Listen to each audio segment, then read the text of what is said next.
19 جولائی 1947 ریاست جموں و کشمیر کی تاریخ میں بڑی اہمیت کا حامل ہے۔ اس دن ریاست جموں و کشمیر کی سواد اعظم سیاسی تنظیم آل جموں و کشمیر مسلم کانفرنس کے 2 روزہ اجلاس میں ریاست جموں و کشمیر کے تمام خطوں کی نمائندگی اور مرضی کو مد نظر رکھتے ہوئے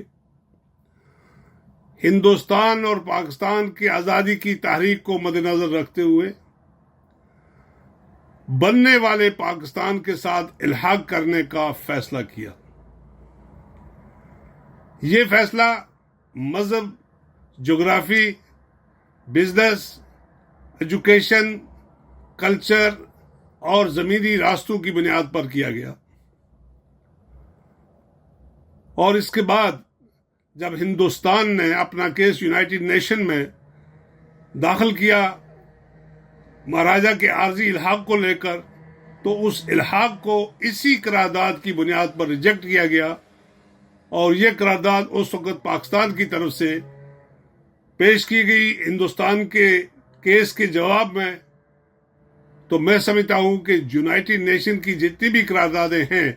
یا ریاست جموں و کشمیر کے لوگوں کے جو پیدائشی حق خود ارادیت کو تسلیم کیا گیا ہے، اس کی بنیاد عالمی برادری نے بھی مانی، اور حقیقت بھی یہ ہے کہ یہی قرارداد تھی۔ اس قرارداد کو عملانے کے لیے آج تک 6 لاکھ سے زائد کشمیریوں نے اپنی جانوں کے نذرانے پیش کیے۔ 2 درجن سے زائد یونائٹڈ نیشن کی قراردادیں موجود ہیں۔ تحریک پوری ریاست جموں و کشمیر کی آزادی کی جاری و ساری ہے، لہذا اس پورے ریجن میں